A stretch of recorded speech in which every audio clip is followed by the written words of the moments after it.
Hi, James. You said in the past, take risk when your net worth is either low or high, though when it's in the middle, minimize risk. Paraphrasing, no, you pretty much nailed it. Can you elaborate on this further? What is high and what is low, broadly speaking? Well, first of all, Maximus Decimus Meridius, commander of the armies of the North, general of the legions, loyal service. I'm always going to screw this up. I should know it backwards. Loyal servant to the true emperor Marcus Aurelius. Yeah, thank you for being here, Maximus. Great name. First of all, this is a little bit complex. Wealth per capita is different for all countries. So, what is high and low in terms of wealth and what is high and low in terms of risk tolerance is very subjective. But let me take a stab at what I mean. And I don't want this to be in any way offensive, but this is the way I thought about kind of my journey when I began my investment journey.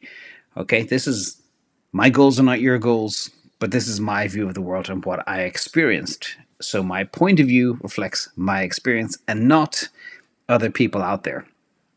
I will never tell anybody what to do or how much risk to take, etc. But when I first came here to the United States, I was poor. I had a suitcase and a bicycle, nothing else. But I had very, very high tolerance for risk because I had nothing to lose.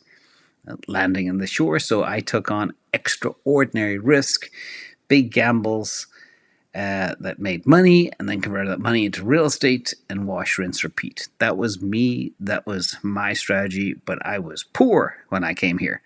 Then, when I became middle class, again, my journey, everybody, please don't find this offensive. I know people can easily get upset.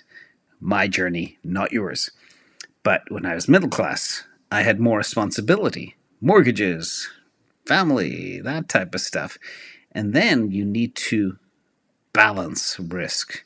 I had to become very conservative, not only in my investments, but also in my choice of occupations and jobs and becoming wage slave instead of going it alone, all that type of stuff. So I had very low risk tolerance. And then as you go further up the food chain, you can get back into high risk again because you kind of have all your bases covered. And that was kind of how I view the world. So when you have nothing, you got nothing to lose. So you can take on a lot of risk.